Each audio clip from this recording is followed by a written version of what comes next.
Hello tout le monde, retour à l'étagère à manga pour un nouveau titre qui cette fois ne sera pas un manga totalement oublié, mais un manga plutôt qui est en phase d'être totalement oublié, puisque ce manga, et on se retourne à l'endroit où j'étais, puisque ce manga c'est The Arms Peddler. The Arms Peddler, donc un manga pour l'instant en 7 tomes, donc une série qui n'est pas finie, je crois que c'est la première série non achevée, salut Fantine, qui passe juste devant l'objectif. Bonjour Fantine qui monte ses fesses. C'est la première série, je crois, qu'on aborde qui n'est pas finie. Et justement, c'est le... Fantine, merci. C'est le premier point que je voulais aborder. Le manga, c'est un milieu, c'est un peu comme le rap français, où si... Là, ça devient très très relou, Fantine, merci. Si vous n'avez pas d'actualité pendant un moment, vous êtes très vite oublié. Et The Arms Peddler, c'est un manga donc, dont le 7e tome, le dernier en date, là c'est ultra relou, on va devoir la refaire je pense. Fantine, hop, voilà, merci mon chat. The Arms Peddler, le 7e tome, il est sorti maintenant il y a plusieurs années, si je dis pas de bêtises, il est sorti en 2015-2016, on va regarder, hop, 2015, voilà. Il est sorti en 2015 et depuis 2015, on attend la suite qui est annoncée, entre guillemets, c'est-à-dire les auteurs n'ont pas du tout dit qu'ils annulaient la série, mais on ne la voit pas venir. Et dans le manga, comme ça, 5 ans d'absence, ça fait clairement oublier une série. C'est un secteur, le manga, où il y a des sorties toutes les semaines, où il y a des nouvelles séries qui ne cessent d'apparaître. Et une série tout aussi bien reçue qu'elle soit, The Arms Peddler avait été très bien reçue, elle a eu des très bonnes critiques au départ. Là, aujourd'hui, je pense que tout le monde est en train de l'oublier, et s'ils ne reviennent pas très vite, ça va sentir le sapin, ça va rester une série pour amateurs de titres un peu pointus. J'espère pour eux qu'ils reviendront, mais en attendant, c'est une série un peu en hiatus, donc voilà. Vous avez les 7 volumes qui sont disponibles partout, hein, ils sont encore distribués en librairie sans problème, mais vous attendez pas une suite dans l'immédiat a priori. Ça a été écrit, The Arms Peddler, hop, par un scénariste qu'on connaît déjà, Kiyoshi Nanatsuki, dont on avait parlé dans l'épisode sur Arms, dont c'était un des premiers épisodes de mes vidéos. The Arms Peddler a aucun rapport avec Arms, malgré le titre, ce que le titre pourrait laisser penser. Ça a vraiment pas du tout de rapport, si ce n'est donc le même scénariste. Les dessins sont de Night Owl, donc, qui est un pseudo. Et ça parle de quoi? C'est dans un monde post-apo, le post-apo lointain. On va suivre cette femme qui s'appelle Garami, qui est en couverture de tous les épisodes, et un jeune garçon qu'elle secourt, voilà, lui, qui s'appelle Sona. Et en fait, dans le premier manga, tout au début, c'est vraiment les premières pages, Sona se fait attaquer avec sa famille par des brigands dans ce monde désertique. C'est vraiment Mad Max médiéval, quoi. Il se fait attaquer, sa famille se fait massacrer, et lui est le seul survivant. Euh, il est laissé vivant par ses agresseurs, justement pour faire la réputation des agresseurs, en fait. Et Garami, pardon, l'héroïne, le secours. Et en fait son employé, son esclave, parce qu'elle lui explique qu'elle est vendeuse d'armes. Donc c'est la Arms Peddler du titre. Euh, et en fait, elle fait partie de la guilde des armuriers. Et cette guilde est une organisation pas secrète, mais un peu mystérieuse, qui vend des armes à ceux qui les demandent.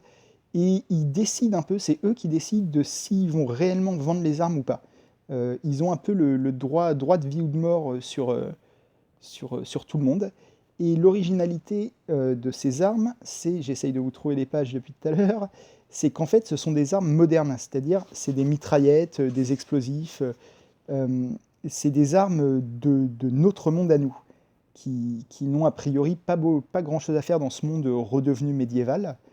Et donc on va suivre un peu les aventures de ces deux personnages, on va découvrir l'univers grâce à eux.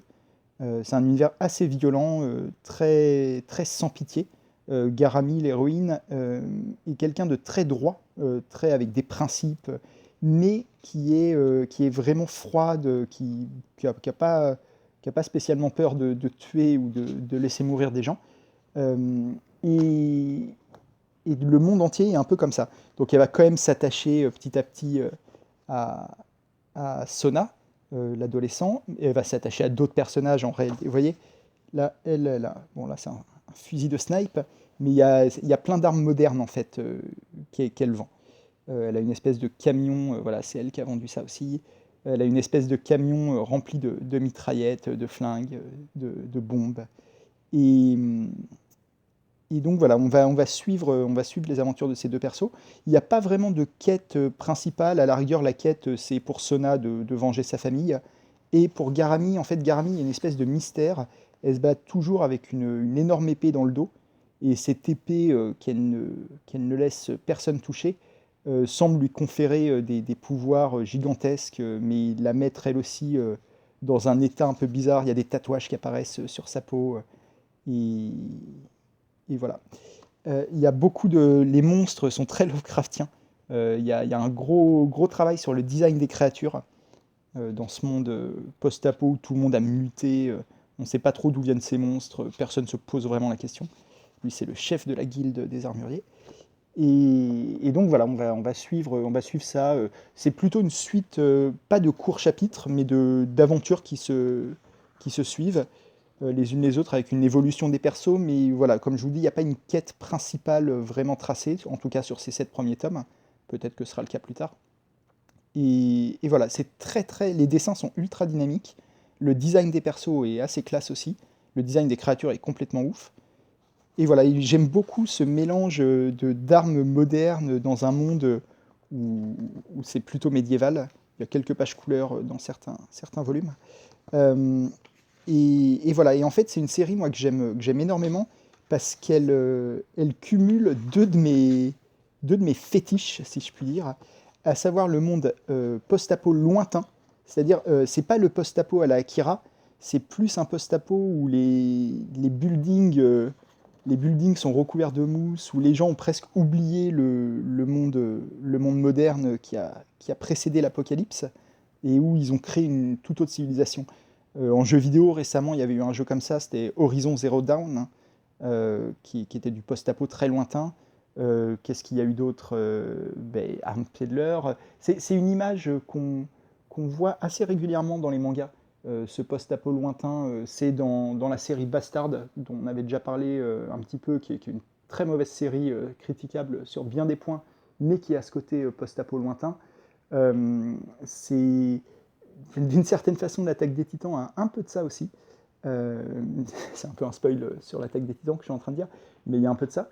Et moi, c'est vraiment un thème que j'adore. Même dans des œuvres qui peuvent être moyennes en parallèle, dès que ça parle de post-apo lointain, comme ça, oublié, où les gens n'ont même plus conscience d'être dans un monde post-apo, ça me plaît. Et il y a une autre figure, un autre cliché dans The Arms Peddler que j'adore, qui est celui de ce que je vais appeler la femme létale, un mot qui m'a été soufflé par une amie, Élodie Denis, écrivaine et journaliste de son état, qui est cette femme qui est à moitié femme fatale, très belle, très impressionnante, et en même temps distributrice de mort. C'est aussi un cliché hein, qu'on retrouve dans plein d'œuvres. Ça peut être Black Widow dans les Avengers, ça peut être, on en a déjà parlé même d'une certaine façon dans le manga Hattori, dont on a parlé il y a 2-3 épisodes. C'est le cas dans plein d'œuvres. C'est le cas même dans un roman, que j'ai écrit, qui est juste là, hop, qui s'appelle Les Mondes Miroirs, écrit en collaboration avec Raphaël Lafarge, qui a pour héroïne une femme qui ressemble beaucoup d'ailleurs à Garami, The Arm Peddler, cette femme-là, qui s'appelle Elsie. Voilà, c'est cette femme badass, cette héroïne qui distribue la mort tout en étant une héroïne attirante, qui joue sur cette image de la femme froide, puissante et en même temps humaine, ambitieuse. Donc voilà, donc Arm Peddler a cette figure-là avec Garami, très clairement. et a la figure du post-apo lointain. Donc, et ça avait tout pour me plaire, et effectivement, ça me plaît énormément. C'est un manga ultra dynamique, comme je disais, avec un univers, on sent que les auteurs s'amusent beaucoup à concevoir cet univers, ils rajoutent des éléments tout le temps, mais qui fonctionnent bien ensemble. Beaucoup de monstres notamment, euh, qui, qui sont toujours très imaginatifs. Les paysages, ça change beaucoup de régions dans le monde. On a vu, voilà, là vous avez la fameuse épée que Garami porte tout le temps sur elle. Euh, et, et là, vous avez les tatouages qui apparaissent quand elle utilise l'épée. Donc il y a un gros mystère autour de ça. Elle est à la recherche d'un livre sacré qui donnerait des explications sur tout ça. Euh, et ouais, non, The Arms Peddler, c'est un manga à la fois ultra divertissant, très très bien mené dans l'action, dans le divertissement, quoi, on va dire, dans la construction des persos, dans les monstres, dans l'action, et qui en même temps est un bon exemple, et un exemple tout à fait probant d'univers très bien conçu. Il y a toujours des petites explications à la fin des auteurs, de Nanatsuki, pardon, le scénariste, qui explique un peu ses influences. Il parle beaucoup de Lovecraft. Visiblement, Lovecraft a une grosse influence sur, euh, sur The Arms Peddler. Ça se voit d'ailleurs dans certaines créatures, dans certains monstres. Euh, et même dans cette idée d'un livre ténébreux qui donnerait les explications sur les secrets de l'univers. Donc voilà, c'est un manga qui est en train d'être oublié par manque d'actualité, très clairement. Donc moi, je vous conseille de ressusciter un peu son actualité, au moins pour vous, d'aller voir de quoi il en retourne, parce que c'est vraiment, ça vaut carrément le détour. Garami est une héroïne super attachante, un très très bon exemple de cette fameuse figure de la femme létale, comme je disais.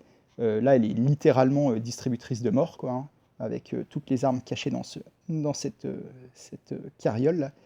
Euh, et voilà, vous allez bien vous amuser en fait avec cette série. Vous allez passer un bon moment, je pense, si vous aimez les mangas. Voilà. Et je conclus juste avec cette idée donc, du post-apo lointain et de l'héroïne, de la femme létale. Euh, Ces deux figures, deux clichés, on va dire, on peut clairement les identifier comme tels, hein, ça a été tellement utilisé on peut dire que c'est des clichés, mais ces deux clichés dont je suis très très fan, qui me font aimer même des œuvres moyennes qui en parlent, et qui sont très présents dans le manga. C'est pour des raisons difficiles à expliquer dans le cas de la femme létale, plus facile à expliquer dans le cas du post-apo, parce que le Japon est un pays qui, depuis la Seconde Guerre mondiale, a un rapport à l'idée d'apocalypse assez fort. Et, et je pense que la présence très fréquente de ces deux clichés est aussi une explication de pourquoi j'aime les mangas. Euh, c'est pas la seule explication, mais c'est vrai que c'est des figures qu'on retrouve beaucoup dans ce style de BD et qui participent, à mon avis, à mon amour pour elle. Donc voilà, The Arms Peddler, j'espère que cette série ne tombera pas dans l'oubli et j'espère aussi qu'on verra la suite bientôt. Euh, Ça commence à faire quelques années, ça sent un peu mauvais, il y a d'autres séries comme ça, Berserk, qui est bien connu pour ça. Je pense que vous connaissez tous Berserk, notamment grâce à la vidéo de Al236, chaîne YouTube bien plus qualitative que la mienne. Euh, mais, euh, mais voilà, je voulais vous en parler, ressusciter son souvenir pour vous. Donc c'est dispo encore en librairie sans aucun problème, en 7 tomes, chez Kiun, qui est sur certaines couvertures, bizarrement pas toutes. Oui, parce qu'ils ont changé, ouais, Kiun a changé de labellisation entre-temps. Mais voilà, c'est chez Kiun, 7 tomes de Nanatsuki au scénario, le même scénariste de la série Arms, et Naito au dessin. Voilà. J'espère que la vidéo vous aura intéressé, et je vous laisse avec Fantine, comme d'habitude. Au revoir Fantine, à plus.